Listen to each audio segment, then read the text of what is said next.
Why is it important to reduce methane emissions to fight global warming? Imagine your room is a big balloon. Methane is like a sneaky little needle poking holes in it, letting out the air. The more holes, the faster the balloon deflates.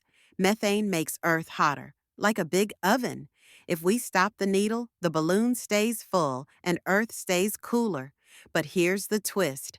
Cows are like little needle factories. Reducing methane means fewer cow burps. So, let's keep our balloon full and Earth cool by reducing those burps. Hit the like button, subscribe, and leave a comment.